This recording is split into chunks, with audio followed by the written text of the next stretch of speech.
Ce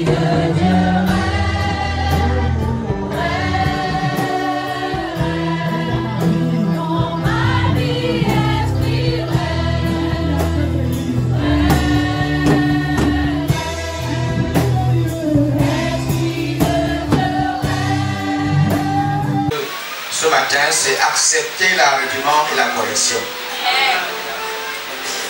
Il y a des personnes qui ont dit Amen. Accepter la réprimande et la correction. Accepter la réprimande et la correction. Je dirais même que les bénédictions de la réprimande et de la correction, les avantages des réprimandes et de la correction. Père, souffle sur ta parole. Souffle sur ta parole. Qu'elle sorte sans aucune interruption, sans aucun blocage, qu'elle coule librement et qu'elle édifie chaque pensée. Que la parole qui sort ce matin, Père, qu'elle apporte la guérison dans nos âmes, une nouvelle compréhension. Et l'Église sort de cette salle étant édifiée, avec une mentalité, avec une pensée transformée, renouvelée, avec une intelligence complètement renouvelée. Au travers de ce message, je prie, Seigneur, que l'Église ne soit plus jamais les mêmes. Au nom de Jésus-Christ, qu'ils reçoivent l'éducation du Saint-Esprit, qu'ils reçoivent l'édification du Saint-Esprit, qu'ils reçoivent la formation qui vient du Saint-Esprit. Père, merci parce que nous ne sortons pas d'ici comme nous sommes entrés. Et je prie pour ceux qui sont entrés ici malades. Vous ne sortirez pas de cette salle de la même manière dont vous êtes entrés. Peu importe la situation qui t'a amené ici, le Saint-Esprit va rencontrer ton besoin. Et tout ira bien. Et pas attendre la même fois venant de toi. Ok, alors rapidement dans le livre de 2 Timothée, 2 Timothée chapitre 3, le verset 16. Est-ce que vous savez, ça c'est mon introduction, certaines personnes ont grandi dans des foyers où personne ne pouvait leur réprimander. Avant même qu'ils ne deviennent chrétiens, avant même qu'ils deviennent enfants de Dieu, avant qu'ils ne reçoivent le don de Dieu, il y a parmi nous certains qui étaient vraiment irréprochables. Certaines personnes qui ont grandi dans des foyers où personne ne pouvait les réprimander pour mauvaise conduite, pour mauvais comportement, pas même leurs propres parents. Même les propres parents ne pouvaient pas leur parler. Les propres parents biologiques ne pouvaient même pas les indexer, leur dire quelque chose qui était exact. Ou bien encore leur faire un reproche sur leur comportement, sur leur mauvaise conduite. Et après la nouvelle naissance, écoutez, le fait que quelqu'un a reçu Jésus, alléluia, ne veut pas dire qu'à l'instant où il a reçu Christ comme sa vie, son comportement a changé immédiatement et instantané. Il y a certains qui ont reçu Christ, mais ils ont encore des vieilles habitudes. C'est-à-dire que les habitudes anciennes restent intactes. Recevoir Jésus-Christ, c'est une bonne chose. Mais sauf qu'après la réception de Christ, il y a une suite. C'est que ton intelligence doit être transformée au fur et à mesure. Il y a certains qui ont encore une mentalité ancienne. Ils ont encore des idées, des pensées qui sont charnelles. Même après la conversion. Ils ne sont pas encore vraiment instruits. Est-ce que je m'adresse à quelqu'un aujourd'hui? Ce message ne s'adresse pas à un groupe de personnes à l'église, ni aux pasteurs, ni aux anciens. Ce message s'adresse à tout le monde. Donc pour toute personne, ne dis pas, ouais, si ma soeur telle était là ce matin, elle allait comprendre le message. Ou bien encore si mon fils ou bien ma fille telle, ma fille biologique telle pouvait être là, elle devait comprendre le message que mon père a prêché aujourd'hui. Sache que ce message c'est aussi pour les parents qui sont dans la salle. C'est pour tout le monde, jusqu'aux enfants. Alléluia. C'est pour tout le monde. Accepter la réprimande et la correction. Et voilà, tous les livres saints ont été écrits avec l'aide de Dieu. Ils sont utiles pour enseigner, pour enseigner la vérité, pour persuader, pour corriger les erreurs. Merci beaucoup. Pour corriger les erreurs. Corriger les. Ça c'est très important, Église. Corriger les erreurs. Parce que beaucoup pensent que l'évangile, quand on prêche, on doit seulement caresser les cœurs quand on enseigne. C'est-à-dire que le but de la parole, le but du message, c'est seulement, l'objectif du message, c'est seulement pour caresser nos cœurs. C'est-à-dire pour seulement nous soulager. Mon ami, c'est pour corriger les erreurs, pour former. Pour faire quoi? Pour former à une vie juste. Pour former. Laisse-moi la version si c'est bien. Il y a le mot former que je voulais voir. Tu as mis ça là, c'est bon. La version c'est le bon.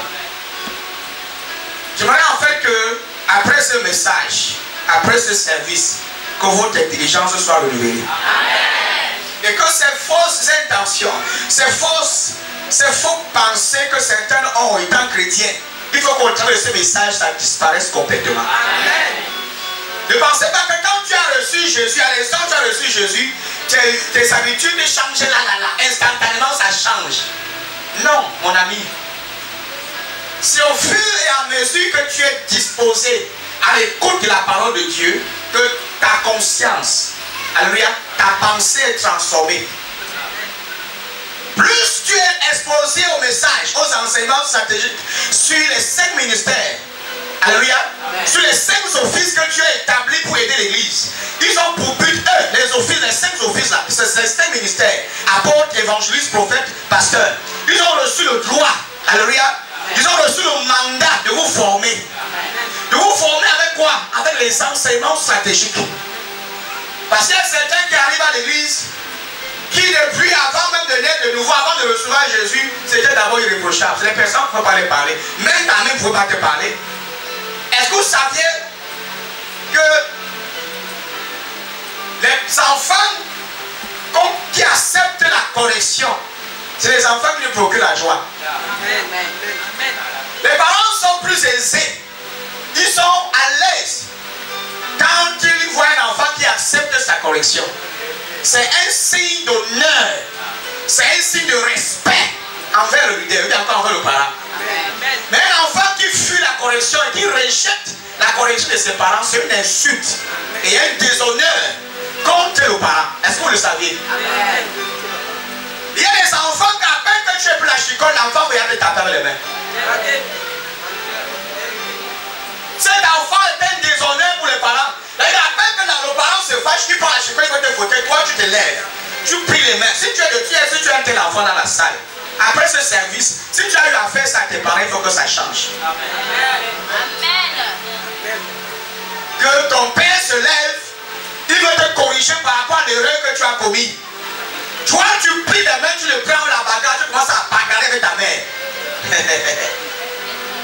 C'est une malédiction. Peut-être que tu ne le savais pas. Je sais que ce service-ci, certains seront très silencieux. Je sais pertinemment que beaucoup seront pas très contents de mon message. Mais je dois vous dire la vérité. Je dois vous amener dans la lumière de la parole de Dieu. Afin qu'en sortant d'ici, que ta mentalité change complètement. Et en écoutant le message, s'il te plaît, demande le Saint-Esprit de t'aider. Parce que le Saint-Esprit a la capacité de te changer. Si c'est une vieille habitude qui est restée après ta conversion, Saint-Esprit, aide-moi à changer. Amène-moi dans le changement. Que de telles attitudes ne se reproduisent plus jamais au travers de ma vie. Le genre, le style et comportement qui rejette toute forme de correction, toute forme de réprimande. Tu as toujours raison sur tout. Tu n'as jamais eu tort. Même si tes parents te font des reproches, tu as toujours raison. Que ce soit tes parents spirituels, tes parents biologiques, tu as eu toujours raison sur tout. Tu n'as jamais eu tort. Tu n'as jamais eu tort. Peu importe le reproche qu'on te fait, tu vas toujours trouver un moyen pour te justifier et prouver à qui va entendre que tu es le meilleur, tu es le savant, tu es l'intelligence de ma personne. On ne peut pas te faire le reproche. Je parle ici de cette génération des jeunes qui fréquentent. Tu payes l'école à l'enfant, il fréquente, il arrive à un niveau, l'enfant commence à te corriger quand tu le parles. Une génération de bêtes. Ils pensent qu'ils sont sages. Parce que tu as un petit doctorat, parce que Dieu t'a fait grâce d'avoir une petite licence, te permet de gronder tes parents, de les corriger parce que tu es devenu intelligent. Qui a payé pour que tu acquiers cette intelligence-là? Et qui te fait croire que tu es plus intelligent que tes parents? Tu peux être intelligent mais tu n'es pas sage. Le message d'aujourd'hui a pour but de vous inculquer la véritable sagesse de Dieu. Parce qu'un chrétien qui comprend le contexte de la réprimande de la correction, c'est un chrétien sage. Et c'est un chrétien qui sera béni. Parce qu'il y a une bénédiction attachée à la correction, à l'acceptation de la correction et de la réprimande.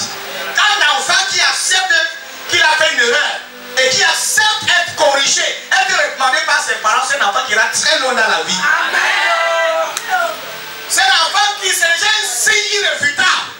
cet enfant ira très loin. Je vous le dis. Non, parce que j'ai déjà un petit show qui me drague au quartier. Tu te permets de parler à ta main n'importe comment. Parce qu'on a dit que tes fesses sont un peu rebondies. Et caca. Parce qu'un homme t'a dit que non, on voit quand même ton visage ressemble à quelque chose. Tu as le visage de ta mère. Tu penses que tu es plus belle que ta mère qui t'a mis au monde. Non, parce qu'un homme t'a touché un peu là, tu penses que tu es arrivé. Et il vient dans l'église, quand on fait en live, on voit combien il est mérité au cas. Parakita Kaza. Après, tu vas insulter ta mère à la maison. Tu viens prier en langue à l'église. Écoutez-moi bien. L'autorité de tes parents biologiques n'est pas l'autorité des parents spirituels. C'est la beauté. Tu as compris ce que tu as dit là? Mets ça dans ton esprit. Une parole de ton père. Ça te suit même au paradis. Elle est une seule. Et une seule bénédiction prononcée par tes parents qui t'ont mis au monde. Il n'y a aucun autre sur la terre qui va lever ça. Il n'y a aucun. Oui, le christianisme qu'on prêche aujourd'hui, c'est notre forme de christianisme où on amène aux chrétiens de se révolter contre l'autorité physique, contre l'autorité charnelle, contre les parents biologiques. On vous fait croire que vos parents ne sont que des sorciers. Il y a que ton pasteur qui est bien. Il y a que ton pasteur qui va t'accompagner. Tu respectes tes parents spirituels et tu méprises tes parents biologiques. Il y a des gens qui viennent, t'as dit de soumettre, mais quand ils vont voir quand tu parles à ton père à la maison, quand tu parles à ta mère, le mépris. Le mépris.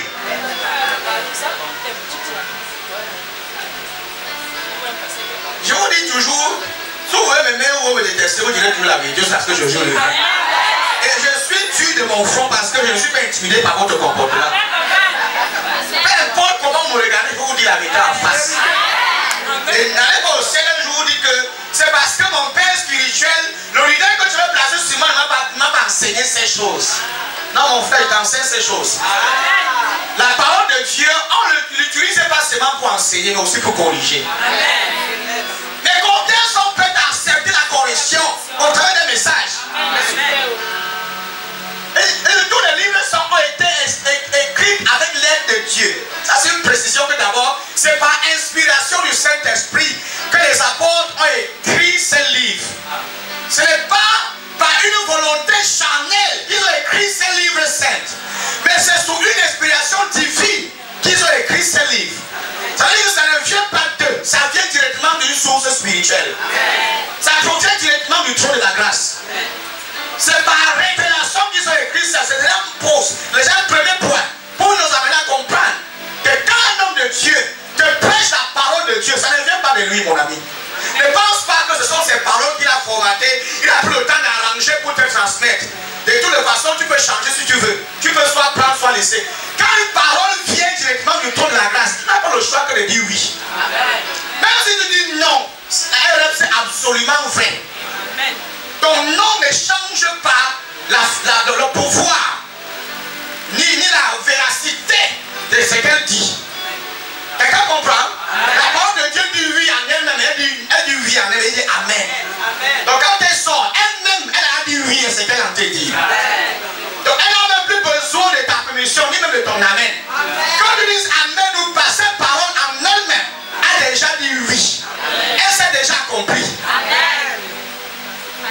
Ils sont utiles. Le quoi? Ils mis pourquoi les livres saints?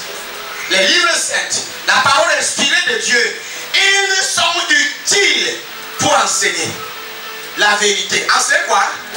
Enseigner quoi? Pas le mensonge, mon ami, on ne la transforme pas. Pour enseigner la vérité. Pour persuader, ça veut dire convaincre. Convaincre les gens. Pour corriger les erreurs. Pour former à une vie juste. Former à une vie juste. Pas à une vie de péché. Dans le but de la parole de Dieu, quand on l'enseigne, c'est pour que ta vie soit corrigée. Mais de quelle correction on parle ici? Est-ce que vous savez que tout enfant de Dieu, né de Dieu, né en Christ, a déjà reçu le style de vie d'obéissance? C'est-à-dire que dans ta nature, tu es chrétien, tu as déjà reçu le don pour être obéissant. Tu as reçu les capacités pour vivre dans l'obéissance. Un véritable fils de Dieu qui connaît son identité en tant qu'enfant de Dieu, il sait. C'est pas qu'on lui demande, on ne l'exige pas d'être obéissant. Il vit dans l'obéissance.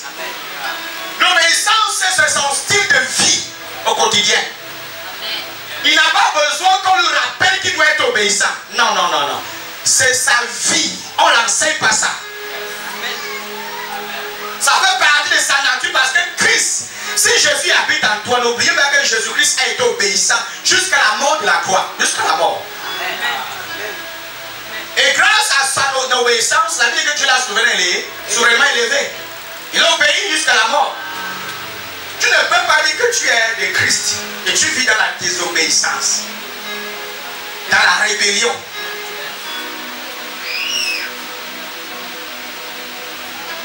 Dis à ton frère, le Père est en train de pécher maintenant.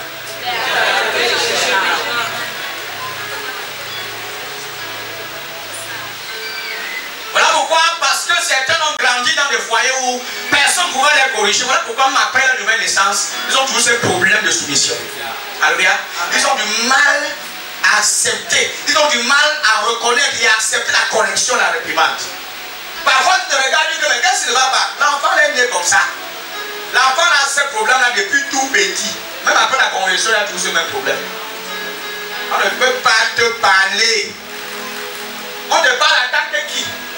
Donc, on te dit que même mon père m'en parle, mais ne parle pas comme ça. Même ma mère, je ne parle pas. C'est pas des seins, c'est ma chiffre. Elle le sait. Après que ta mère te parle, tu rougis déjà. Tu intimides tes parents de le pour qu'ils fuient. Tu les intimides. Ta mère qui t'a accouché, t'as grandi avec ta petite nez, ta petite tête. Tu es sorti d'elle. Et voilà, tu as grandi, quand elle te parle, tu rougis. Vous ne pouvez pas imaginer. Quand je porte mon enfant entre mes mains, je vois comment l'enfant a grandi. L'enfant s'est développé entre mes mains. Même les enfants qui sont venus étant déjà pas âgés à 18 ans, 9 ans, là, que j'ai pris sur moi. Quand l'un d'entre eux essaie de bouder bizarrement, qu'il manque le respect. Ma ceinture vient seule, je l'appelle à l'esprit. Il vient, il me retrouve entre mes mains. Avec son maman là, vous faites de votre mieux. Même si l'homme est parti, tu es seul les enfants. Tu ne peux jamais être le père dans la vie d'enfant là. Je vous assure. L'autorité d'un homme dans un foyer. Maintenant, il n'y a pas de vrai, il n'y a pas de canard. Parce que les hommes, malgré qu'ils sont même là, les enfants sont toujours fauchés et bizarres. Il ne faut pas dire non à l'enfant. L'enfant veut me dire, tu vas dire à l'enfant que ce n'est pas comme ça. Non. On accepte partout. Au début, quand j'ai mon fils Gamaliel, au début, il voulait prendre le téléphone, il exige. Là où on est là, il connaît mes choses. Si tu viens chez moi, tu veux toucher ce qui m'appartient, tu ne touches jamais les choses de papa. Il va te rappeler, à toi il te rappelle ça. Il peut toucher pour ça, mais c'est que pour moi c'est interdit, c'est sans interdit. En passant, je vais vous donner quelques conseils pour les nouveaux parents qui sont là. Ne dis pas que j'aime sur mon enfant, je n'aime pas quand l'enfant pleure. Vous tous, on n'aime pas quand l'enfant pleure, parce que j'aime quand mon enfant pleure. Les vous sont bien, il faut corriger. Tu as vu quel parent aime fouetter son enfant? Qui? La dernière des choses que je veux faire dans ma vie. Qui aime fouetter l'enfant? Qui aime d'abord voir son enfant pleurer? Fleur ou fleur? Les parents comme ça, il faut en pleurant. Mais il te faut quand même pour te faire comprendre que tu as mal fait.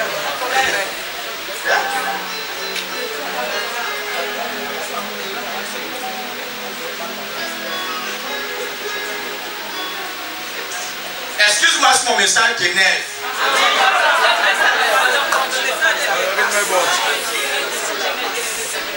Le message, la parole de Dieu est utile. Elle est utile pour corriger les erreurs. C'est déjà le premier point que tu dois mettre dans ton esprit, qu'elle est utile pour corriger les erreurs. Elle n'est pas seulement utile pour instruire, pour persuader, mais elle est aussi utile pour corriger les erreurs, pour former à une vie juste. C'est-à-dire que le rôle de tout homme de Dieu, c'est d'utiliser cette parole comme un outil. Alléluia. Pour persuader les gens, corriger les erreurs. S'il arrive que dans une église, les gens commettent des erreurs, ou les leaders commettent des erreurs, ils utilisent la parole pour les corriger. Amen. Et c'est ce que Paul dit à Timothée, parce que Paul était un jeune ministre apprentissage de l'évangile. Il était encore inexpérimenté dans les choses de l'esprit. Voilà pourquoi Paul pourrait lui donner des conseils sur la façon, sur la manière dont lui, il doit utiliser cette parole, cet enseignement-là pour instruire l'église. Il était jeune et dans son église où il était évêque, il était méprisé par les vieillards. Il y avait des parents, il y avait des mamans. Paul a écrit cette épître pour donner à Timothée afin de l'instruire sur la façon dont il doit diriger l'église. Aujourd'hui, on a une génération qui veut pas être dirigée. On ne peut plus les instruire. On ne peut plus les dire comment ils doivent former les gens. Si tu n'as personne sur qui tu t'asseyes pour être instruit, pour être corrigé, sache que tu vas commettre tellement de casses dans la vie, sans même t'en rendre compte. Parce qu'il y a des personnes qui t'ont dévancé avant que toi tu n'arrives. Ils ont été là avant toi. Il y a rien de nouveau que je fais actuellement. Il y a des pères qui ont fait ça presque tous les vies sont même morts. Avant même que je naisse de nouveau. Ils ont fait mieux que ce que je fais. Il y a quoi que je fais d'extraordinaire que Dieu n'a pas fait dans le temps des apôtres, même dans notre ère présente. Ils sont nombreux là dehors. Vous connaissez seulement ceux que vous voyez à la télé. Ils sont nombreux qui sont excessivement loin, que vous ne connaissez pas. Qui sont même plus loin que ceux que vous connaissez à la télévision. Je connais certains qui sont excessivement loin que certains pères. Voilà pourquoi vous devez toujours être humble. Quand tu rencontres un aîné, quelqu'un qui t'a dévancé, apprends. Écoute les conseils. Écoute, reçois, accepte la réprimande qu'il te fait. Accepte ça. C'est pour ton avantage. Accepte ça avec joie. Vous direz comment on doit réprimander en tant que leader. C'est vrai qu'on le fait avec l'amour. Mais toi qui reçois la réprimande, accepte ça. Parce que tout leader, tout chrétien qui va avancer, qui n'accepte pas les reproches de la réprimande, n'ira pas plus loin. You will not go far. Tu n'iras pas loin. Ce n'est pas une prophétie, c'est une réalité. Il dit que tu n'iras pas plus loin.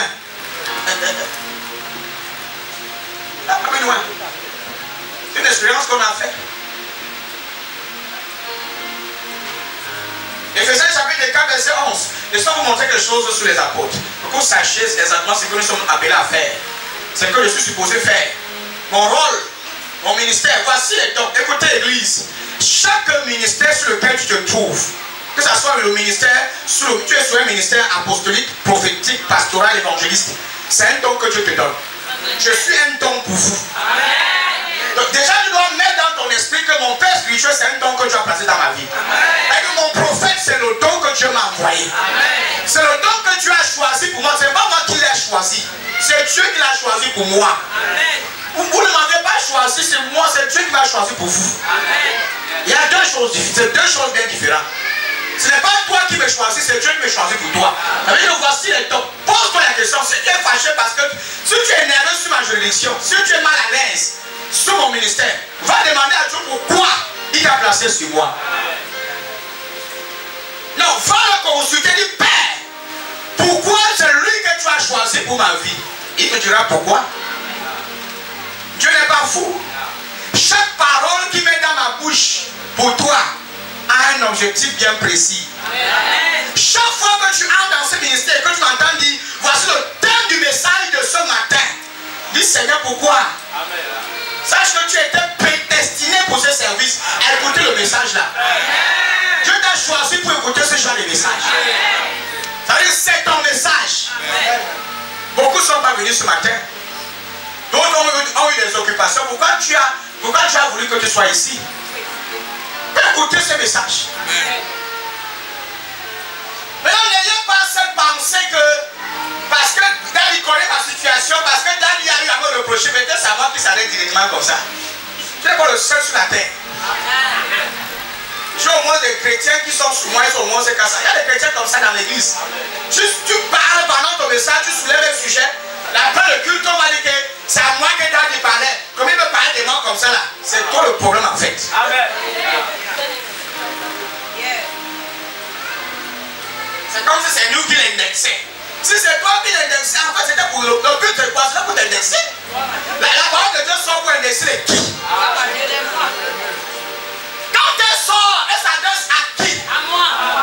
Donc c'est normal que ça t'indexe. Et si ça t'indexe dans un bon sens, alors accepte ce service, ça te change.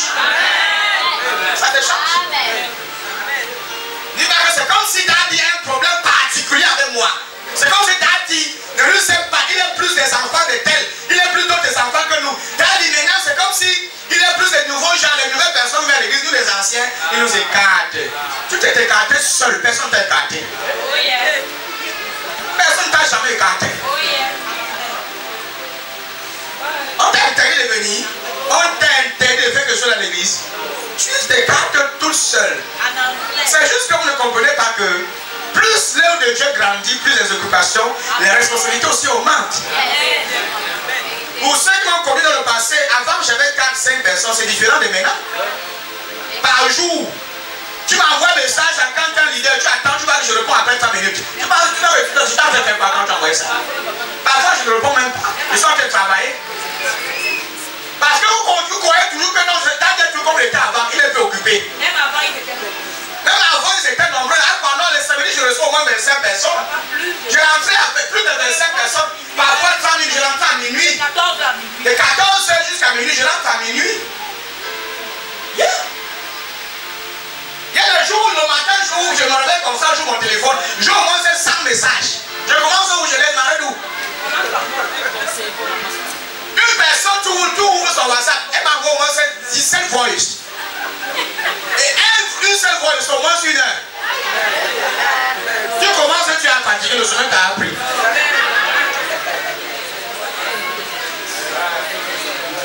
Parle de quoi? La personne va te raconter comment il est né. Il a grandi, il a bu le lait maternel. Parfois, ta mère le refait le lait maternel. Comment il a grandi, il a vu la source dans le voice.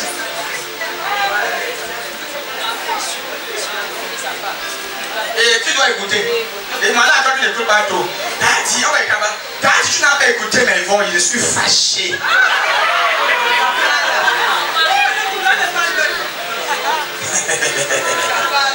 Je n'ai plus de vie. Même dormir, on ne dort plus. Non, on dort plus. On dort plus. Voici les dons que le Christ a fait. Alléluia. Voici les dons que le Christ a. Les hommes ont reçu le don d'être apôtres. C'est un don, hein. Ils ont reçu le don d'être apôtres. Alléluia. Ici, ils ont même dit, mais ça c'est un français, bon, disons. Les uns ont reçu le don d'être apôtres, ou bien d'être prophètes, ou bien d'annoncer la bonne nouvelle. D'autres ont reçu le don de conduire le peuple de Dieu. Ou encore danser. Ou encore danser. Vas-y, verset 12. Par ces dons, le Christ a voulu former. Alléluia. Par ces dons, le mot don a quoi la faire? Parler de tous ces 5 dons ministériels. Christ se sert du ministère du prophète, du don d'apôtre, du don d'évangéliste, de l'enseignant. Il se sert de tous ces 5 dons pour former ceux qui appartiennent à Dieu. Donc si tu es fils de Dieu, si tu es né de nouveau, Dieu utilise tous ces 5 dons. Si tu es sous l'une de ces dons, peut-être tu es sous un apôtre, tu es sous un prophète, Dieu va se servir, alléluia, du don du prophète en lui. Il va se servir de ton prophète, du prophète qui est son prophète, pour t'enseigner.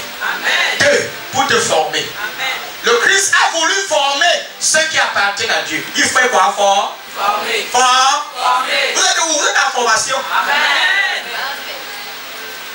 Donc, quand tu viens à l'église, tu viens pour être formé spirituellement. Amen. Voilà pourquoi certains arrivent, ils ne connaissent pas prier. Le pasteur t'amène à prier. Pourquoi on lui prie en langue jusqu'à ce qu'il faut 2 états? Tu pries en langue comme ça là. Qui t'a formé? Le Seigneur t'a formé au travers de moi. C'est clair, il faut comprendre ça. Dieu vous forme au travers d'un leader. Et parmi les 5 ministères, il vous forme au travers de l'un d'entre elles. Si tu es sous le ministère d'un pasteur, il va te former par un pasteur. Ne sois pas très orgueilleux.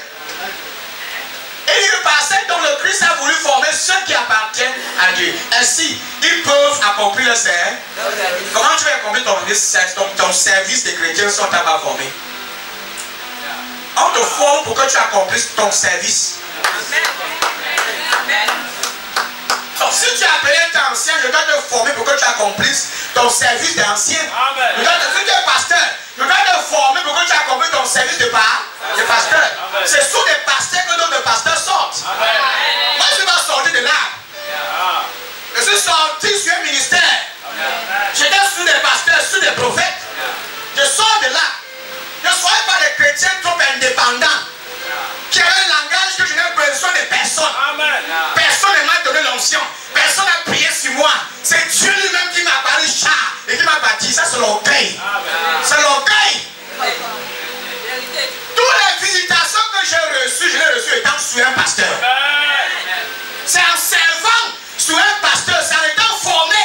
sous son ministère que j'ai été visité par Dieu. Amen.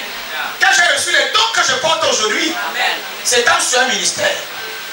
Amen. Quand tu vois les chrétiens qui se baladent, ils disent que je m'en fous, moi je fais comme je veux. C'est très dangereux d'être sur un pasteur comme ça. Il dit par cette don, le Christ a voulu former ceux qui appartiennent à Dieu. Ainsi, ils peuvent accomplir le service de chrétiens. Ils peuvent accomplir le service de Dieu. Accomplir le service de pour construire le corps du Christ. Voilà l'objectif.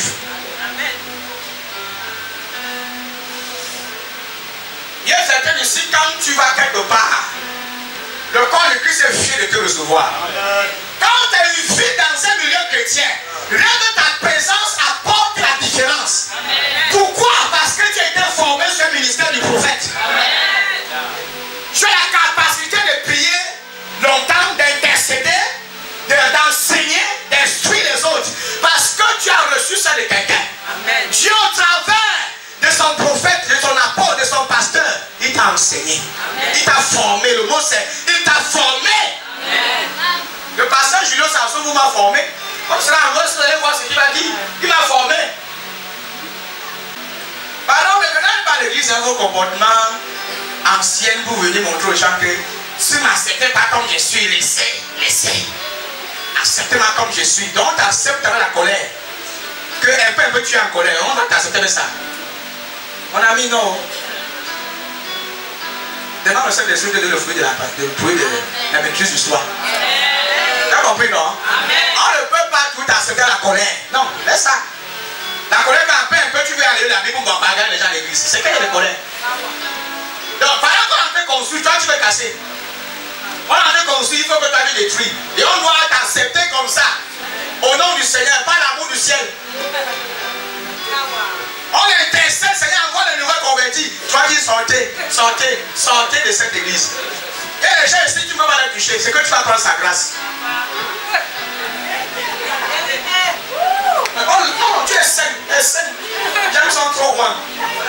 Moi, il te touche. Alors que moi, plus le temps, il te touche. Donc, toi, tu fais pas le comment. Je porte ta disgrâce alors. Tu as vu Jésus rejeté comme le touche. Tu as vu Jésus faire ça quand? Où? On ne peut pas prendre ce que tu as déposé à toi. Personne sur la terre veut prendre ça. Ce que tu as donné, il est garant de ce qu'il a déposé dans ta vie. Il n'y a aucun être humain qui peut retirer ça sur toi. Si l'on sait comment retirer le nombre de voyances que j'ai aujourd'hui, parce que je n'ai pas reçu que j'ai à la carte. Les gens ont tout fait. Ali dit on a envoyé les sorciers pour fermer les yeux. On n'a pas encore fait quoi contre moi. Les sorciers ont envoyé. D'autres on les a envoyés pour me vendre la secte, n'ont pas réussi. Je vais raconter mon histoire. Quand tu es envoyé, le diable sera acharné. Ne pense pas. Même Jésus est attaqué. Hérode a tué les enfants à cause de Jésus. Il connaît ceux qui portent. Il connaît. Une grande onction égale une grande persécution. C'est comme ça, c'est en montagne. Les attaques sont énormes. Et plus de l'apôtre d'un leader, attaque aux attaques de monstres. L'église n'est pas la cour du roi Péto. Chacun entre, il fait comme bon lui semble. Ce n'est pas la maison de ton père et ta mère, c'est la maison de Dieu. Il faut l'ordre de la maison du Père. Et même Jésus l'a si bien fait. Il a menacé les vendeurs qui étaient dans le temple. Il dit ma maison sera appelée une maison de prière. Ouais, Dieu ne blague pas avec sa maison. Il ne joue pas avec ça. C'est pas un lieu où chacun vient, il vend ses bouillons, il vend sa viande, il s'assied, mais ses tables commencent à vendre n'importe quoi. C'est un lieu qui est réservé pour les choses spirituelles. Non pour la vente des marchandises.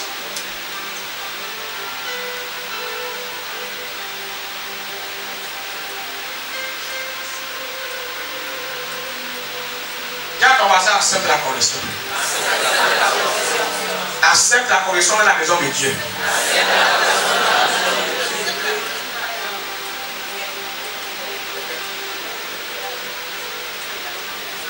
Parce que c'est l'un des moyens, la correction, c'est l'un des moyens que le Saint-Esprit utilise pour nous instruire.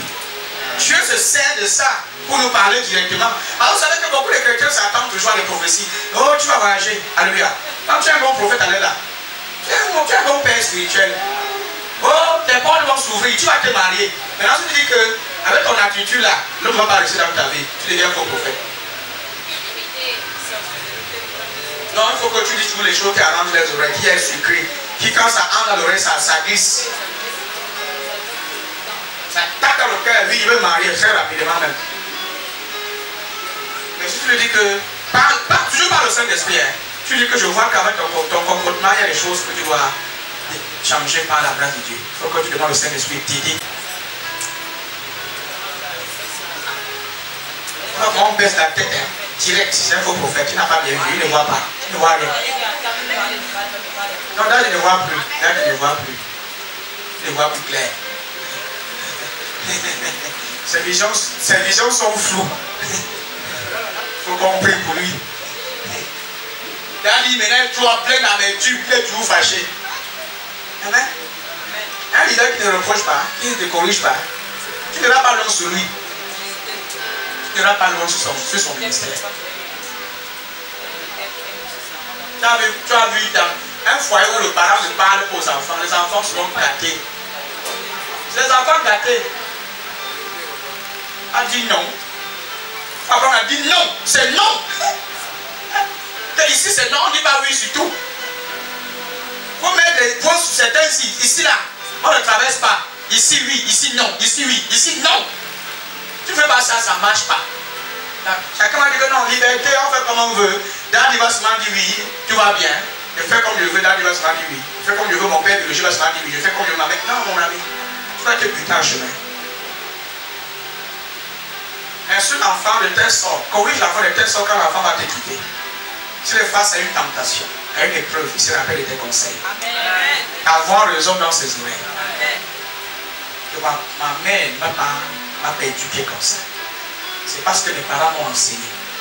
La seule héritage que tu peux vraiment donner à tes enfants, c'est ton éducation. Amen. C'est l'éducation. Beaucoup ont raté leur vie parce qu'ils ont raté l'éducation. La base. La véritable éducation, on la reçoit par l'école. Est-ce que vous avez compris ce que je vous dis là? Ne dites jamais que j'amène mon enfant à l'école pour qu'on l'éduque. L'enfant, quand il va à l'école, c'est pour qu'on l'instruit. On l'instruit. On enseigne, on instruit son intelligence. On instruit quoi? En lui transmettant les informations qui vont l'aider demain à bâtir une vie. Mais ce n'est pas la sagesse. La sagesse est inculquée par les parents qui sont à la maison. Les parents biologiques, la vraie école de sagesse, tu la reçois au travers de tes parents biologiques. L'école de la sagesse. On ne reçoit pas la sagesse à l'école. Voilà pourquoi certains ont l'intelligence, mais ils sont pas sages.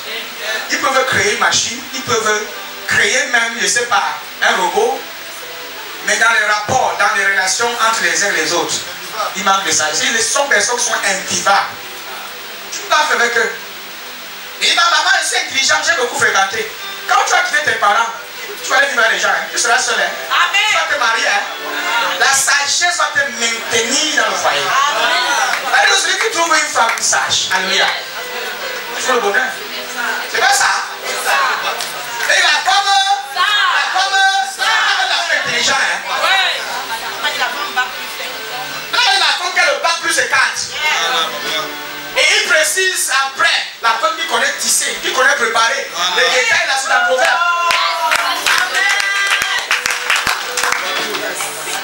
Tu rates cette école, tu as raté ta vie. Tu auras beaucoup d'argent, mais tu vas pas faire rien dans ton foyer. Tu ne vas pas rester dans le foyer. Amen.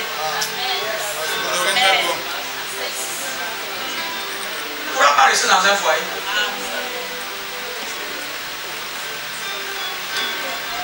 J'ai des attitudes que j'ai aujourd'hui que c'est mes parents, ma mère m'a inculqué ça dès le bas âge. Même dans mon style vestimentaire, c'est elle qui m'inculque ça.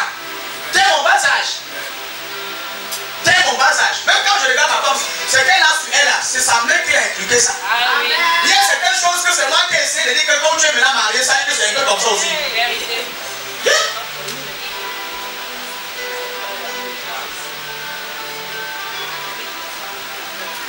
Et mon style de vie, c'est ça que j'inculque aussi à mon fils. Il sache que c'est comme ça. Tu dois être un père. Et quand c'est fort, on te regarde, c'est sur toi qu'on compte. Amen. Tu dis comme si tu commences à pleurer, c'est bon, chacun se commence à se pendre.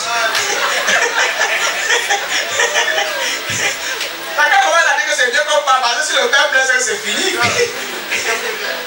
Parce que le Père donne l'espoir. Tu es source d'inspiration, d'espoir, de confiance. Et quand on te regarde, les gens confient que ça va aller. Mais si toi aussi tu montres que tu es faible, à tout temps, c'est pas bien. Parfois on se lâche, alléluia. Mais c'est pas qu'on doit le faire à tout temps. C'est pas bien.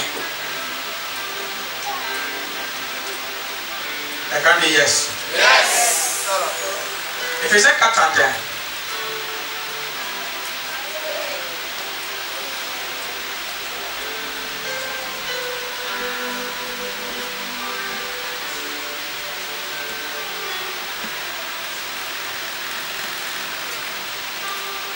Apprenez à obéir aux instructions spirituellement reliées. Apprenez à obéir aux instructions. Acceptez la correction. Acceptez la réprimande. Alléluia. Vous allez voir le cas de Saül. Avant qu'on lise cette portion de l'écriture, laissez-moi vous enseigner quelque chose. Vous allez voir le cas de Saül. Quand Saül a reçu l'instruction d'aller détruire, il s'est passé les Madianites. Les Madianites. Il est parti, il a combattu. Et Dieu lui a donné des instructions. Dieu lui avait donné des instructions de détruire tous les Madianites. De ne pas prendre ni les biens. De tout brûler. S'il y avait des taureaux, s'il y avait des bœufs, s'il y avait des chèvres, s'il y avait de l'argent, de tout détruire. Quand il a fini, la Bible dit qu'il a vaincu. Dans le livre de Samuel, il a vaincu, mais il trouve qu'à la fin de la bataille, ses ouvriers, ses soldats ont demandé à ce qu'ils prennent une partie. Les gros pays, ils ont offert une partie en sacrifice. Ils ont aussi pris quelques petites pièces d'argent de la bétail. Ils ont conservé. Ils ont pris aussi de l'or. Mais c'était parce que Dieu les avait recommandé de faire. Au travers du prophète Samuel, Dieu les avait donné une interdiction formelle de ne pas faire ça. Il ne faut pas seulement suivre les instructions d'un pasteur, mais suivre les instructions de Dieu. Amen. Écoutez les instructions de Dieu au travers de votre pasteur. Amen. Écoutez les instructions de Dieu par le Saint-Esprit aussi. Amen. Parce que parfois Dieu nous instruit par nos leaders. Il nous instruit, il nous donne des instructions concernant nos vies, concernant certaines circonstances, certaines situations de la vie. Mais nous refusons d'obéir. Nous refusons d'écouter ces instructions. L'homme de Dieu a dit que lui, il ne veut pas écouter. Ce n'est pas là son problème. Alléluia. Il ne veut pas savoir ce qui va se passer. Amen. Dis à ton frère, ce sont les instructions spirituelles. Et c'est ce que Saül avait reçu comme instruction. Donc c'est dans 1 Samuel 15:23. Alléluia. 1 Samuel 15:23. Ok. Lisons à partir de verset 15. Sur le repas, les soldats ont ramené ces animaux de chez les Amalécites. Le peuple a gardé les plus beaux moutons et les bœufs, les plus gros, pour les offrir en sacrifice au Seigneur. C'est ce que j'ai dit tout à l'heure, n'est-ce pas? Au sacrifice ton Dieu. Tout le reste, nous l'avons détruit. Tout le reste, nous l'avons détruit. Verset 16. Samuel dit à Saül, arrête, je vais t'annoncer ce que le Seigneur m'a dit cette nuit. Saül dit, parle. Samuel était un prophète. Samuel dit, avant, tu ne croyais pas que Dieu était quelqu'un d'important. Donc avant, il était très incrédule. Donc, il faut que le prophète le rappelle qui il était dans le passé. Là où il sort. Si tu le fais maintenant, on va dire que Dieu a montré. Voilà ce que le prophète a dit. Avant, je ne croyais pas que tu étais quelqu'un d'important. Pourtant, tu es devenu le chef des tribus d'Israël. C'est le Seigneur qui t'a consacré comme roi d'Israël. C'est le Seigneur, pas toi-même. Rappelle-toi, c'est le Seigneur qui t'a consacré comme roi d'Israël. Verset 19. Verset 19. 18, pardon. Le Seigneur t'a montré le chemin à suivre. Il t'a dit, va. Tu feras mourir ces Amalécites, pécheurs. Tu les tueras tous. Verset 19. Tu n'as pas obéi à l'ordre du Seigneur. Pourquoi donc? Tu as pris leur richesse et tu as fait ce qui est mal aux yeux du Seigneur. Pourquoi? Sans le répondre à Samuel, mais j'ai obéi à l'ordre du Seigneur. Je suis allé là où il m'a envoyé. J'ai fait mourir tous les Amalécites. Sauf Agag, leur roi. Sauf, alors Dieu a dit qu'il ne devait pas les laisser. Sauf Agag, leur roi. Je l'ai ramené ici. Faux. Ça c'est un mauvais. Verset 21. Mes soldats ont choisi les plus beaux moutons et les bœufs les plus gros parmi ceux qui devaient être détruits.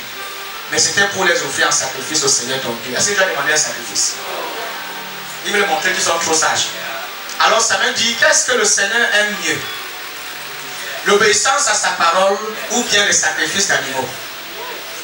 L'obéissance vaut mieux que les sacrifices des animaux les plus grosses. L'obéissance. Oui, refuser d'obéir, c'est aussi grave que de consulter les devins, résister au Seigneur. Donc c'est tellement grave. C'est aussi grave que d'adorer les faux dieux. Tu as rejeté les ordres du Seigneur, alors le Seigneur te rejette aussi. Tu n'es plus roi. Et sur le repos, il continue de répondre. Oui, j'ai péché, je n'ai pas obéi aux ordres du Seigneur. Maintenant, il comprend que la situation est grave. Ni à tes conseils, ni à tes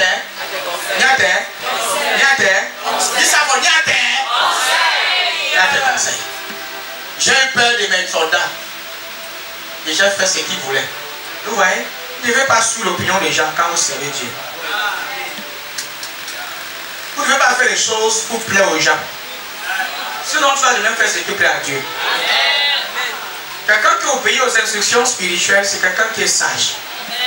C'est quelqu'un qui va rester ferme et établi dans son appel. Et tu seras plus efficace. Ça a consulté chacun par rapport à ce que son Dieu dit. Certains vont dire que ce que dit n'est pas vrai. Certains me diront que ce que dit n'est pas exact. Chacun va donner son opinion. Si je consultais certains de mes parents pour être pasteur, certains m'ont dit que mon fils, c'était mieux que tu aies travaillé. Parce que chacun a sa révélation, sa conception de la vie. Alléluia. Je sais que si avant on demandé à ma mère que entre le pastoral et le travail, chercher l'argent, ma mère me dit que mon enfant va travailler, va chercher l'argent. J'allais laisser, si je demandais à mon père va dire que mon fils, tu vas au chanteur, va travailler, chercher l'argent. Apparemment, ce n'est pas bien, il n'est même pas d'abord trop ça. Parce que chaque parent, il a sa vision. Les parents ont leur vision de ta vie. Dieu a aussi une vision par rapport à ta vie. Quelqu'un n'est pas en train de comprendre ce que ça fait. Je suis pas en train de dire que vous devez vous révolter contre vos parents. Je vous enseigne d'écouter les instructions du ciel. Je connais ce que tu m'as dit quand j'étais sur le canapé, je dormais. C'était clair comme l'eau de roche. Je dormais chez mes parents, tu m'as parlé après mon jeûne de 40 jours. Le 39e jour de mon jeûne, c'était clair. Et à 17 ans, il s'est révélé à moi, c'était clair. Quand tu reçois des instructions comme ça, même quand je fonde le ministère, quelques temps après, il vient à moi dans ma chambre à Bonanga. C'était pas Bonanga, là, ma petite chambre était. Il me parle sur ce qui va venir après. Mais sur l'attitude que moi, je dois maintenir dans la gloire. Ne pas oublier, c'est la fidélité. Il dit, sois fidèle. Il m'a dit, sois fidèle, mon fils. Il m'a montré une vision où il y avait une œuvre. Oh my God. Le ministère était trop grand. Il m'a dit, sois fidèle. Et plus tu resteras fidèle, plus je vais t'amener loin. Amen. La fidélité, c'est quand tu te désengages, tu ne regardes les objectifs pour lesquels Dieu t'a appelé. Tu n'es plus focalisé sur les objectifs pour lesquels Dieu t'a appelé, tu commences à regarder ta vie. Tu commences à te concentrer sur ce que toi tu dois manger. Ta vie devient plus importante que le salut des âmes. Je parle à quelqu'un ici. Amen. Quelles sont les instructions que tu nous as données? Voici un homme qui a désobéi aux instructions. Il dit maintenant, je t'en prie, pardonne-moi ces péchés et reviens avec moi. Alors, je pourrais aller adorer le Seigneur. C'était bon pour lui. C'était bon pour lui depuis très longtemps. À l'instant où Dieu l'avait déjà complètement décliné, il y avait quelqu'un d'autre que j'avais établi, le prophète David, le roi David. Et ça, c'est l'ancienne alliance. Je sais que certains m'ont dit que maintenant, c'est l'Ancien Testament. Ça va aller voir avec le Nouveau Testament. Mais est-ce que la Bible dit que nous devons plus prendre des références dans l'Ancienne Alliance pour être enseignés? Il dit, tu as rejeté mes conseils. Lui, il a confessé. Alléluia. Voilà la version, le verset dit, il a rejeté les conseils. Moi, ce verset 25.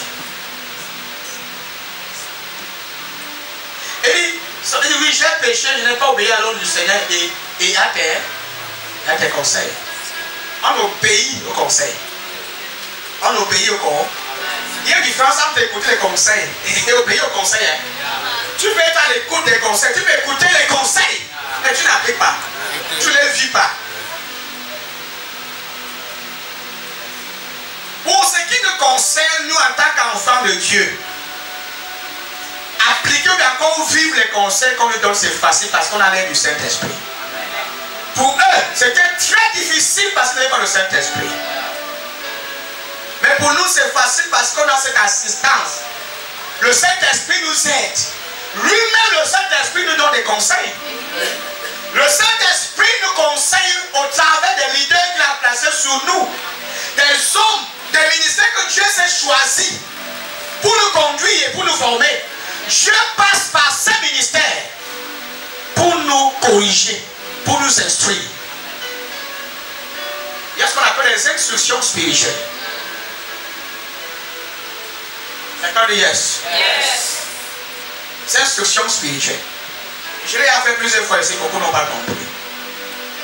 Je peux te donner une instruction spirituelle en rien. Tu vas pas te sentir m'amuser. Parce que quand on prophétise, chacun a son caractère dans le prophétique. D'autres, quand ils prophétisent, ils sont très fâchés. Mais il faut même que tu pleures pendant qu'ils prophétisent. Il te dit pleure avant qu'ils prophétisent. S'il prophétise sur ta vie, que tu n'es pas en train de pleurer, il s'arrête d'avoir les pleurs. Tu n'es pas en train de pleurer. Comment tu pleurer quand il prophétise? Tu n'es pas en train de comprendre, il s'arrête.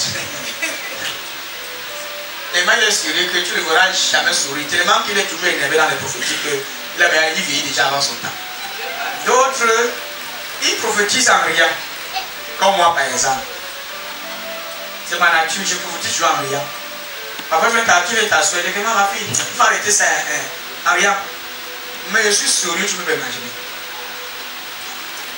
Je suis excessivement sérieux. Là où tu ne me connais pas, tu vas croire que dans il passe par descend en passant. Mais il n'a pas pris ça à cœur. C'est après que tu te rends compte qu'il n'avait pas pris ça à cœur. Il était sérieux dans ce qu'il disait. Yes. Les enfants qui rejettent les instructions n'iront pas loin. Nous sommes des parents, non?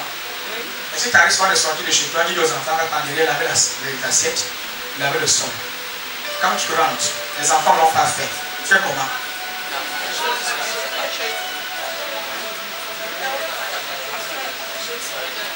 Ma mère, à l'époque, quand ma mère faisait la bonne, elle sort. Donc, ta belle heure est là déjà. On lave le sol, on prend l'huile de moteur. On oint toute la maison avec. On fait un peu ça les 2 jours. On oint le sol avec. Elle lance, le sol brille.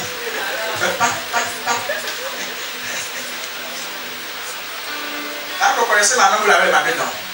Quand je lave la marmite, si ça se pèse, parce que je vais pas laver la marmite. Là, quand le sang, tu mets dessus là, tu frottes ça. Ça doit briller parce que même quand on dit que là, la marmite, tu peux te mirer à l'intérieur. Les instructions. Il y a les enfants, nous sommes dans une génération, les jeunes filles, les parents t'envoient au marché, tu refuses. Quand tu es un enfant particulier, tu es une fille très particulière. Il fait chaud. Il fait très chaud. Et il ne faut pas que tu abîmes tes doigts. Tu ne dois pas abîmer ton vernis qui est au doigt. Et si le marché à côté, il faut qu'on donne ton transport. Marche pas à pied parce que tu es une reine. La reine de neige. Tu es arrivé. Pendant que ta mère a pu te préparer, toi tu es au salon, tu regardes, je vais la Stevie. WhatsApp. Qu'est-ce ton téléphone, tu travailles. Ta mère t'appelle, je suis occupé. Et tu le poses avec un temps au thème. Comme si tu voulais la taper. Puis de préparer de cette façon, tu tapes des larges pieds. Tu t'assois, tu manges. Et puis tu les assiettes, c'est ta même porte après les assiettes. Tu es une fille sorcière. Je ne sais pas s'il y a un passé qui peut même te délivrer. Tu n'as pas le démon là, je ne sais pas s'il peut sortir.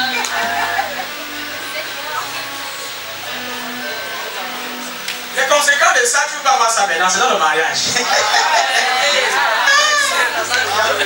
tu vas constater. Je sais que certains disent que j'aurai l'argent de payer les ménagères. Alors la Dieu ne va pas cher. Les villes, ils rêvent. Les enfants qui rêvent, c'est ils sont au paradis. Ils rêvent du château blanc. Donc ils arrivent, on les porte, c'est ils s'appellent. Elle rêve du mariage, c'est la princesse. Blanche-Neige. Elle veut elle de Blanche-Neige. Qui marche que sur la glace, elle ne touche même pas le sol.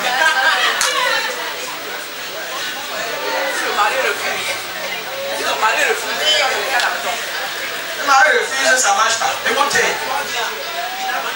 Vos parents vous donnent des instructions, obéissez les enfants. Je sais que ce que je vous ai dit, je vous parle d'instructions spirituelles. Il y a aussi ce qu'on appelle les instructions charnelles. Les instructions parentales. Et ça vient de vos parents charnels. Tu veux effectuer un voyage, ton père dit que ne voyage pas, arrête le voyage. Si tu es encore célibataire, maintenant si tu es marié, alléluia. Si on te donne les instructions de la famille, consulte ton mari avant d'appliquer les conseils. Parce que tu n'es plus seul. Si tu es déjà en mariage, ce n'est pas que ta mère t'appelle, que viens tout de suite. Là, tu sors sur ton mari, tu pars. Hein? Toi, tu es là, tu ne comprends pas. Fais comme tu veux. Quand toi te maries, tu vas comprendre que ça ne se passe pas comme ça. Le mariage, c'est un autre monde. Quand tu es encore seul, c'est autre chose. Et quand tu es marié, tu es aussi sous l'autorité de ton mari. La femme est sous l'autorité de son mari aussi. Ça ne veut pas dire que son mari devient un tyran, un dictateur. Mais il est avisé, il est au courant de certain nombre de choses. C'est comme ça, hein, ma fille? Ne peut pas là-bas dire que tu es qui? Je fais comme je veux. Je m'en fous de toi. Ne me contrôle pas. Ne me dis pas ce qu'il doit faire. Tu sors, tu rentres chez ta mère, tu conduis ta vie. Tu pars combler ton foyer, conduis ta vie. C'est aussi simple que tout. Si, écoutez, ça c'est pour vous aider les jeunes filles qui veulent se marier. Si tu n'es pas encore prête à te soumettre à l'autorité d'un homme, ne parle pas mariage. Ne pense pas.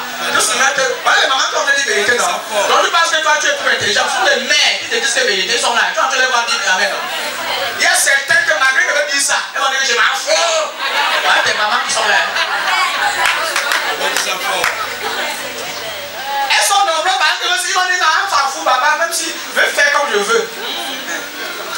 Sache que tu ne vas pas rester dans un foyer où c'est toi qui veux une conformité. Même si tu as plus d'argent que ton mari. Tous les hommes qui sont moumou là, quand les gens viennent chez toi, c'est le mépris. Hein? On te dit que tu es la femme de la maison. Ou c'est ta femme qui devient ton mari. Bien c'est ta femme devient ton mari.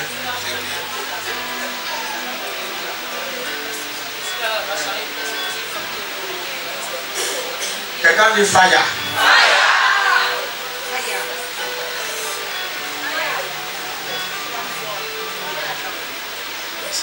Même lorsque les instructions de Dieu sont contraires à votre logique humaine, obéissez. Même si elles vont à l'encontre de vos principes, obéissez. Même si elles vont à l'encontre de votre propre volonté, obéissez. Parfois, tu vas te demander de faire quelque chose que toi tu ne veux pas faire, mais il faut faire. Même chose dans le cas naturel, tes parents vont te demander de faire quelque chose que toi tu n'as pas envie de faire, et tu vas faire. Ce n'est pas tout ce que tes parents te demandent de faire qui t'arrange, qui te plaît. Tu peux être en train de regarder la télé, toi tu suis un film. Ton père dit qu'il va laver la maison. Ou d'accord, va au marché. C'est pas ce que tu voulais faire, aller là.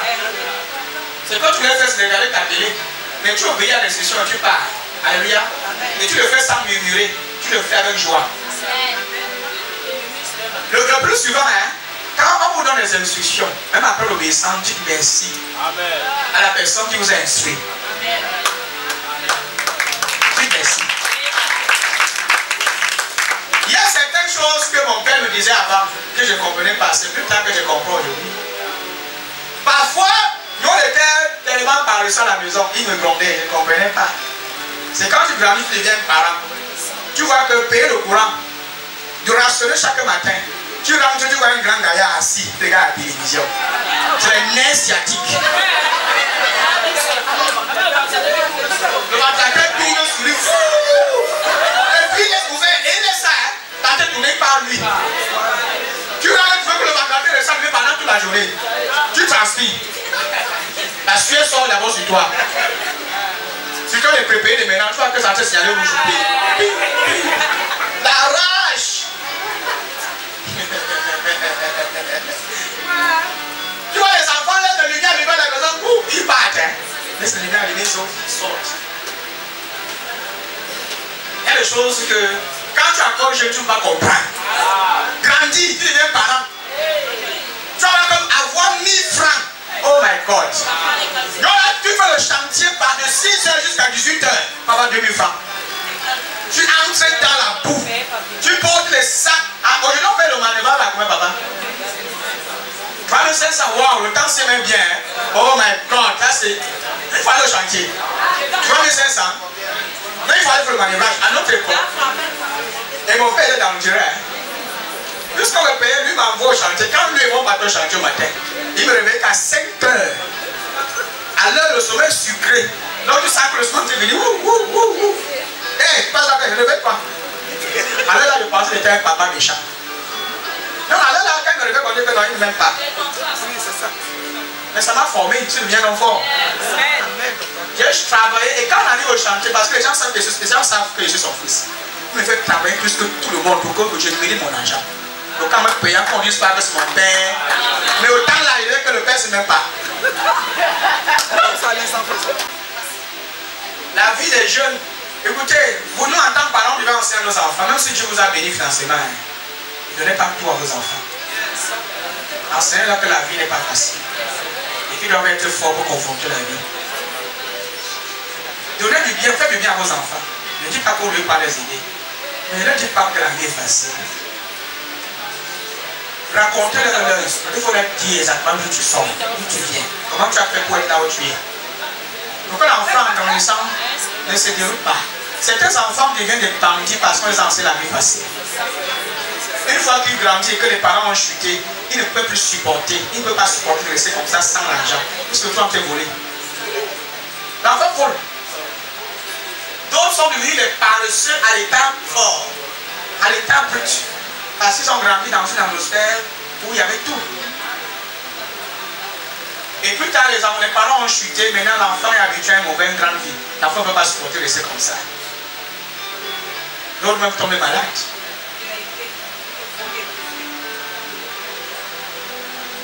Vous maintenez la vie de grandeur. J'ai connu certaines qui ont eu une vie de luxe. Même avec le déclin qu'ils ont expérimenté, la chute. Quand il y a 5 francs, ils mettent seulement sur eux. Il ne faut pas investir. Il ne faut pas qu'on voie que je suis. Il ne faut pas qu'on voie le complexe parce qu'il ne faut pas qu'elle descende. Pour le faire, pour recommencer tout à zéro. Il ne faut pas baisser la garde. On n'a pas dit que tu baisses complètement la garde. Tu peux toujours bien t'habiller. Mais ne prends pas le temps, tu sais que tu n'es pas, tu n'as pas beaucoup de finances. Tu as un avantage, tu as eu une grâce, on t'a donné 1 million. Tu prends tous les 1 million là. Tu t'achètes les chaussures et les habits avec. Rien que pour te vêtir. Tu n'as pas de projet, tu es là. Achète des gros téléphones, quoi. iPhone. Le rêve de toutes les jeunes filles. Pour faire les selfies.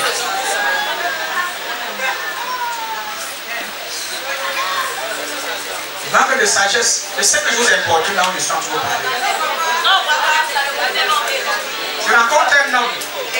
Tu rencontres un homme qui ne t'a pas épousé. Et tu vois qu'il est enthousiaste, il veut te faire du bien.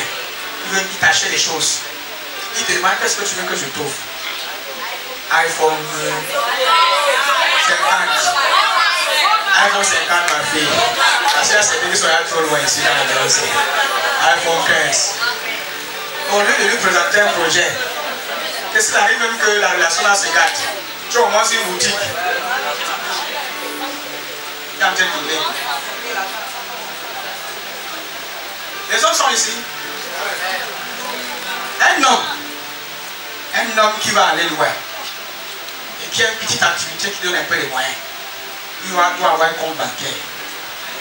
Soit tu es dans une petite réunion, soit tu as un compte où tu déposes ton argent. If you want to go far, si tu as des projets. Si tu ne fais pas ça, tu es mort. Et à partir de 30 ans, l'âge où un homme commence à toucher l'argent, c'est 30 ans. C'est l'âge de la maturité. 17, 27 ans, il se lève. C'est 30 ans, la maturité commence. C'est l'âge pour entrer dans le ministère. C'est l'âge. Si tu dépasses l'âge de 30 ans, il te faut seulement la grâce. À part si à 30 ans, tu as encore l'école. Mais dans l'école, maintenant, écoutez les parents, s'il vous plaît, examinez bien les étudiants.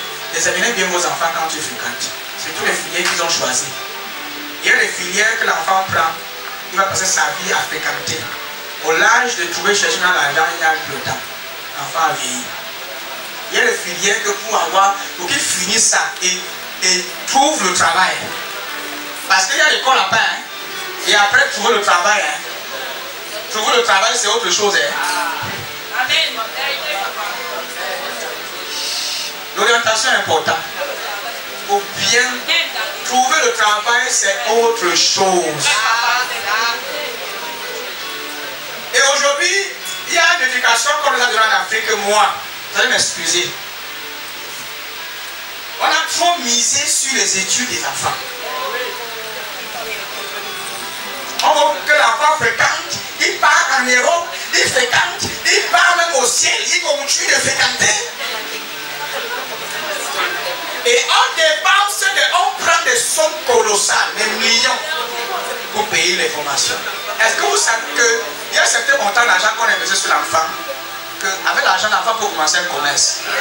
Et dans 2 ans, il dépasse l'enfant qui a l'étage dont il fait 4 millions, 5 millions, 6 millions. Sont 6 millions pour les bourses d'études d'un enfant. Avec 6 millions, tu as une entreprise.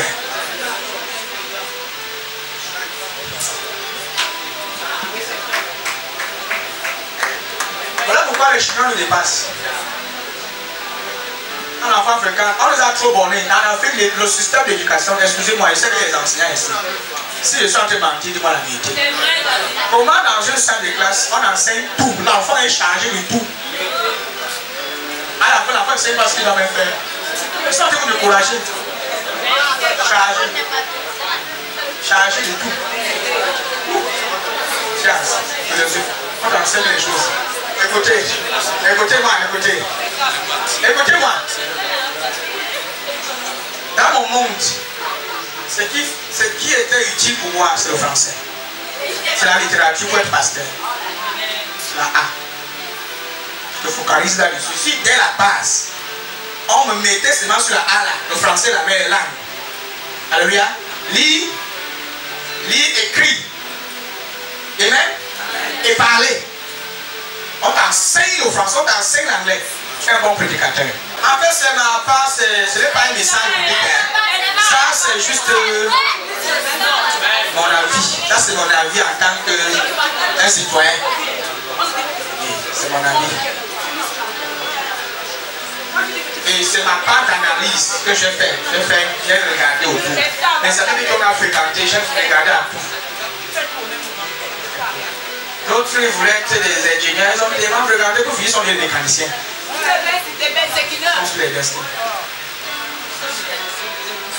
Les parents ont investi. Il connaît l'autre que son père a vendu, que c'est tout ses terrains pour lui. Hein. Il est sur la moto aujourd'hui. Il a rencontré, il m'a déposé sur les prix de départ, deux papiers, regardez un truc là qui n'est pas précisé. En rentrant, celui qui m'a dit, on se dit, hey, mon ami, c'est commencé comment les classes. Son père a vendu tous les terrains pour lui.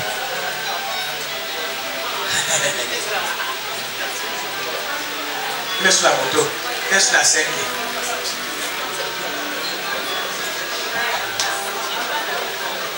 Ceux qui ont pris les filières comme le commerce, alléluia. J'aime mes enfants comme le filet commerce. Commerce, tu as besoin d'aller en Europe pour apprendre. Tu arrêtes à un niveau, tu arrêtes. L'argent que tu devais dépenser pour aller te payer l'école là-bas. Si tu connais à lire, tu connais à compter, tu connais au moins une partie. Tu as un niveau bac, c'est pas quoi. À un niveau là, tu arrêtes. On te donne un fonds de commerce, tu veux ta boutique, tu commences à vendre. Simple. Simple. Surtout ceux qui ont des parents qui ont des finances pour sponsoriser vos vies. S'ils ont de l'argent, on te donne un fonds. Ouais. On te donne un fonds. Un bon fonds. Tu sors, tu vas faire les formations là. Tu fais une formation de quelques temps, tu sors, tu couvres ta part. Ils vont aider les enfants à choisir. Dès le bas âge. Demandez souvent à l'enfant qu'est-ce que tu veux devenir dans la vie. Si l'enfant te dit que je vais faire telle chose, oriente l'enfant dans le domaine là, directement. Ne fais pas traîner l'enfant sur des choses.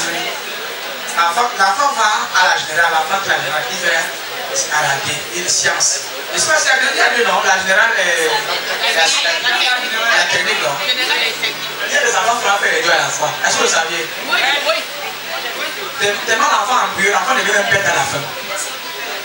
On va dire que non, l'enfant a quand même reçu les bases, c'est quand même bien pour l'enfant. À la fin, ça n'aide à rien. Je vous dis. Quelle la base l'enfant a bien choisi? Si c'est la générale ou la technique, l'enfant reste là. Si c'est la technique qu'il a pris, il reste là. L'enfant reste là-bas. Si l'enfant veut jouer au ballon, si l'enfant est encore très petit et qui veut jouer au ballon, quand il parle des enfants, je ne vais pas préciser les âges. Il y a les désirs des bébés. Quand l'enfant grandit, parce qu'il a vu ses amis jouer au quartier, il veut aussi jouer au ballon. Hein? Tu peux tester l'enfant qui avait dans un centre de formation pour les jeunes. Il y a des formations pour ça. Hein? Des clubs pour les enfants. On le teste, on voit s'il a appris à jouer. Si c'est sa passion, tu l'observes. Tu ne le bloques pas. Il y a des enfants qui sont passionnés, c'est encore des musiciens. Musiciens, tu les mets dans une école de musique, l'enfant devient musicien. C'est que vous voyez les enfants faire la formation dans la musique. Il y a des écoles pour ça. Hein? Très cher. On paye très cher. Rien que pour jouer ça. Et on les invite, on les paye. Dans les grands concerts, on leur donne de l'argent. Il ne fait rien d'autre que ça. C'est déjà un emploi, c'est le travail, c'est l'argent.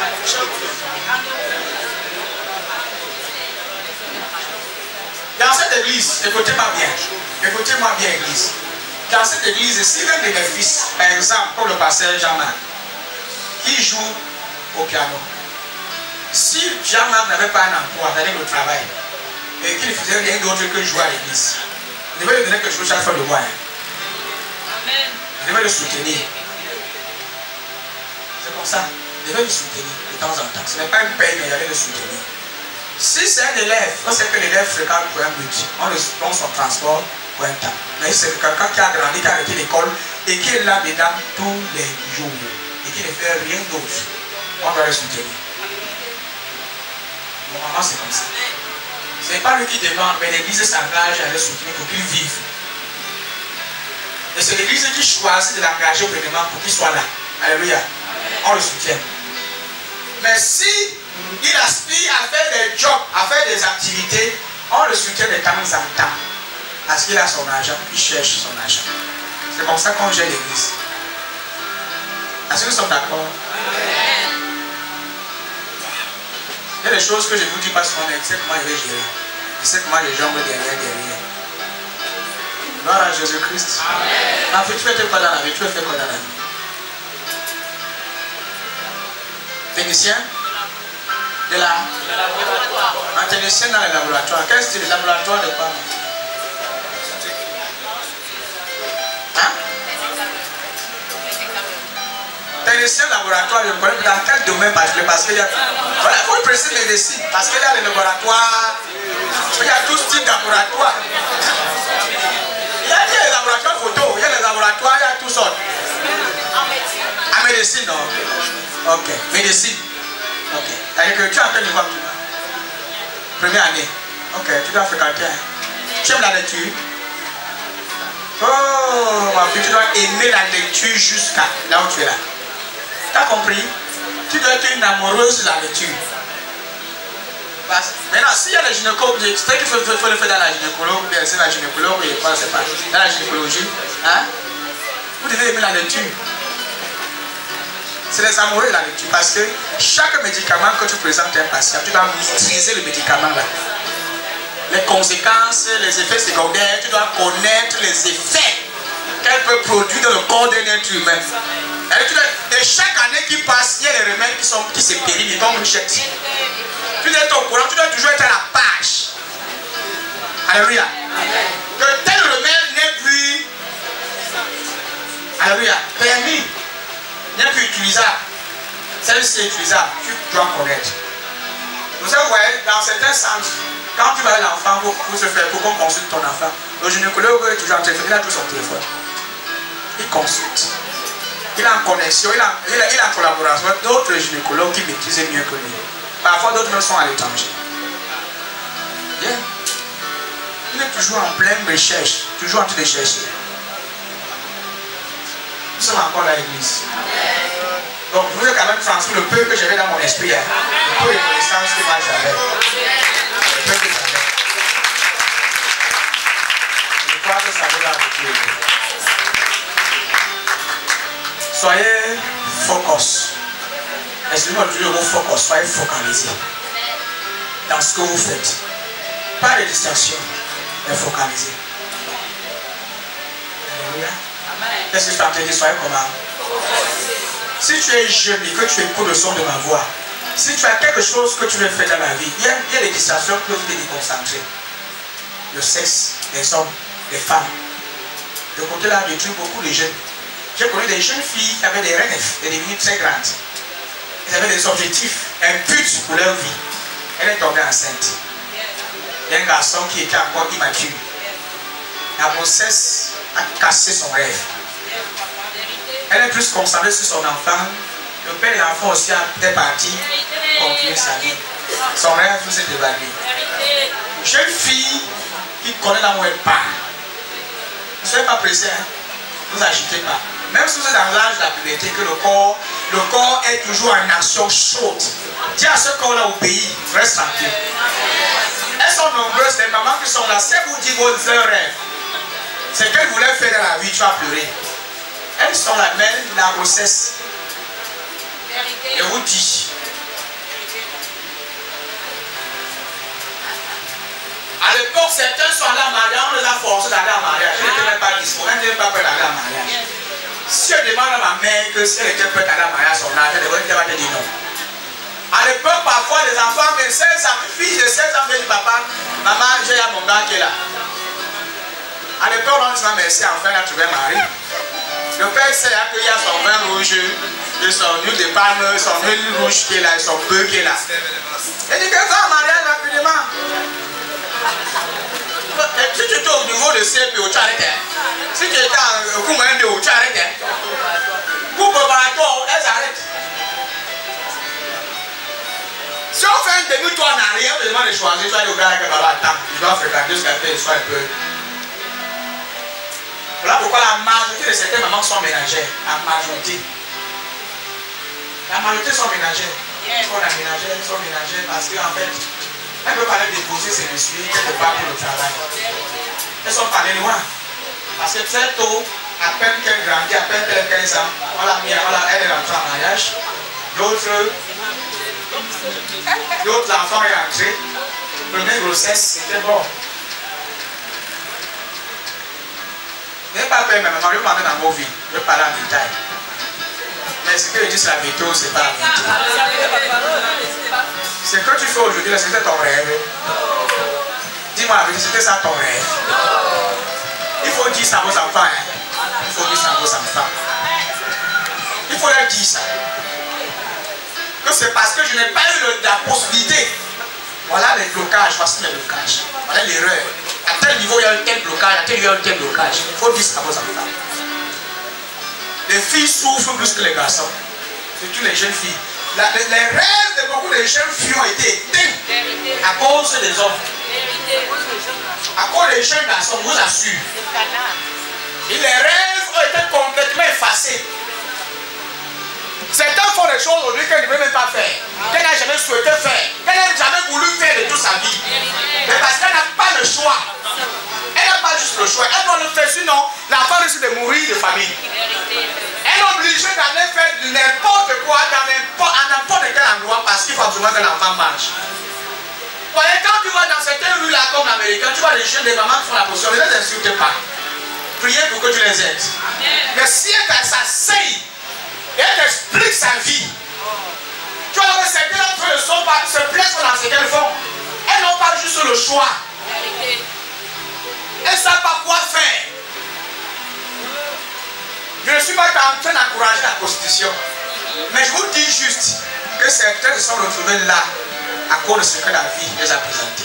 Elles n'ont pas été sages. D'autres n'ont pas été sages. D'autres n'ont pas été sages. Quand tu es un jeune et que tu as des parents qui t'adorent et qui veulent tout faire pour t'aider à réussir, sois sérieuse. Sois sérieux avec ta vie. Quand on te donne des conseils par rapport à ta vie, par rapport à tes choix, écoute. Ne montre pas que tu es trop sage. Tu veux dire à tes parents que je vais au cours, je vais au cours. Tu chambres derrière pour aller donner sur le lit d'un garçon. Tu penses que tu fais du mal à qui? Tu fais le mal à personne d'autre qu'à toi-même. Tu détruis ta propre vie. Non, papa, non, maman, je fais au cours. Tu fais une semaine dehors. Et tu étais à l'église. Dans l'église, c'était sur le lit du garçon. D'autres se retrouvent, elles sont enceintes, elles commencent à avorter. Elle avorte une fois, elle avorte deux fois, elle avorte trois fois. La peur de dire aux parents que je suis enceinte la pousse à avorter. Elle sent qu'elle n'est pas prête à confronter ou bien encore devenir maman, elle avorte. Quand tu vas atteindre certain âge, tu vas regretter ça toute ta vie, je t'assure. Tu vas regretter. Tu vas dire que si je savais. Parce qu'il y a des conséquences aussi par rapport à ça. Il y a des avortements que tu fais, ça détruit ton corps. Ça casse ton utérus.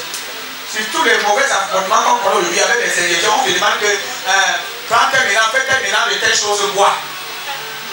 Si l'enfant était, quand tu fais consulter, tu ne connais pas si l'enfant a fait peut-être un mois dans le ventre, si l'enfant a 1 mois, à 2 mois, à 3 mois. Un enfant, si tu es enceinte d'un enfant de 7 mois, c'est grave, hein? On ne peut pas sortir l'enfant dans n'importe comment, hein? Ça peut te tuer. C'est même pas conseillé. Je sais que certains sont forts pour le remède.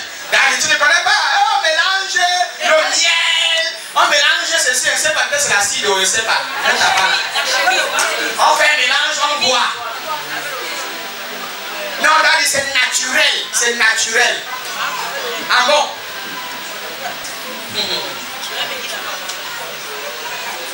Ça peut créer plus tard, ça endommage ton utérus et plus tard ça te donne des kystes. Et dit dans l'avenir ça te donne comme des mions. Parce que le remède, les portions que tu as bu là, n'ont pas détruit complètement le corps de l'enfant. Une partie de l'enfant est restée dans ton ventre. Et cette partie est restée pourrie. Au fur et à mesure que le temps passe, ça devient une maladie. Et la tue. Je n'ai pas fait la médecine, hein, mais j'ai au moins une petite connaissance comme ça. J'espère que ça va vous aider. Faites attention. Rappelez sur les jeunes filles.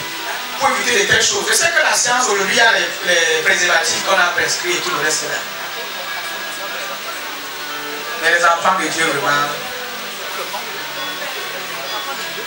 Il y a des hommes méchants, hein, je vous assure. Toi qui penses que tu es très sage et que le gars utilise le préservatif, il y a des hommes méchants dehors, des garçons très méchants. Ils pèsent. Ils mettent ta vie au sol. L'enfant entre par force. D'autres par naïveté. Un seul coup, ils ont eu l'enfant. Première fois, l'enfant est entré. Je parle à des filles qui sont très fécondes, très sensibles. Je dis que rien que l'odeur est enceinte. Ça passe seulement à côté comme ça, les affaires. Je sais qu'il y a des parents ici qui plaident beaucoup pour les enfants. Parce que quand les enfants, écoutez-vous bien, mais quand vos parents investissent sur vous, ils comptent aussi sur vous. Hein. À un certain âge, quand ton corps commence à sortir, tes formes sortent, tous les garçons vont te draguer, même tes aînés vont te draguer. C'est là où tu dois être très sage. Tu sais qu'à l'âge, je ne suis pas encore prêt pour me marier. Dis à ces hommes, à ces garçons-là que ce n'est pas encore le temps. Pour le moment, tu as un focus, tu es focalisé sur tes études et tu as un objectif que tu vas atteindre. Réussir. Réussir. Je sais que j'ai importé la jeunesse de cette église en Diomance. J'ai un sujet un peu trop dur pour eux.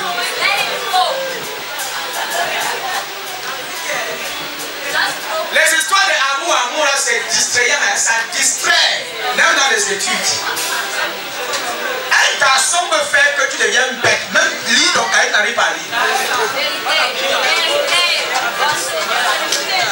Maintenant, tu es en pleine classe, en pleine salle pour composer, tu oublies. Parce que, après, il t'a envoyé un message le matin, il t'a dit qu'il était très fâché et qu'il ne veut plus la relation. Et que c'est finit entre vous. Ton cœur qui ici, ça tombe dans ton ventre. Tu prends un jeune de 40 jours, même jusqu'à là, il ne revient pas.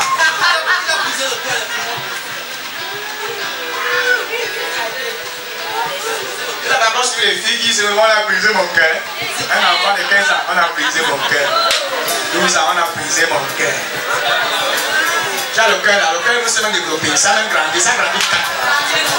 Juste à ce qu'on a brisé ton cœur.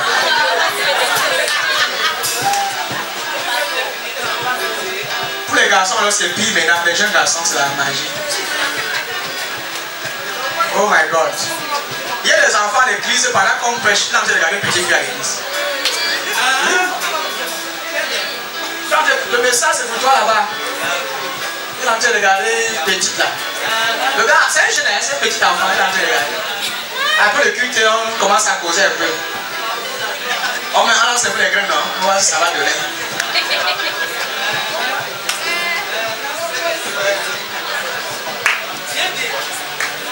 Je m'adresse à la jeunesse de l'église. Vivez pour un but. Fréquentez pour un but. Étudiez pour un but. Allez à l'école pour un but. Et soyez focalisés. Évitez les distractions inutiles. Tout garçon qui t'appelle, qui t'envoie un message, qui veut que vous sortez ensemble pour rien, qui dit que tu ne veux pas.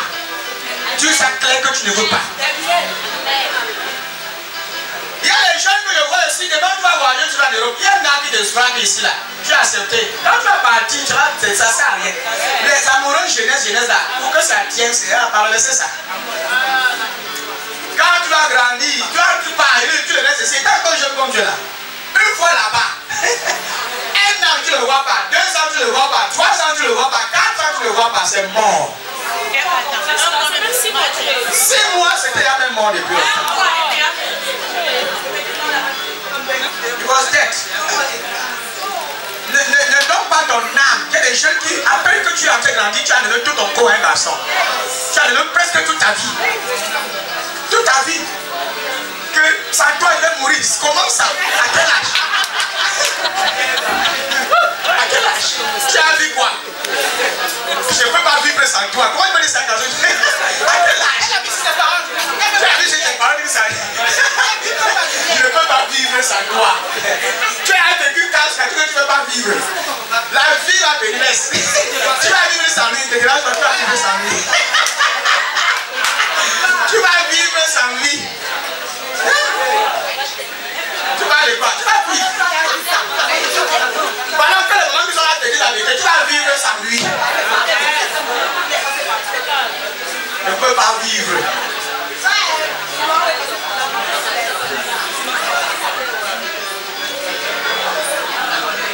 Écoutez-moi, mon message est sous forme d'une inquiétude. Je me soucie de mes enfants. J'ai des soucis par rapport à votre avenir. Même s'il arrive que tu as commis une erreur, c'est pendant que je parle que tu es tombé, tu peux encore te lever.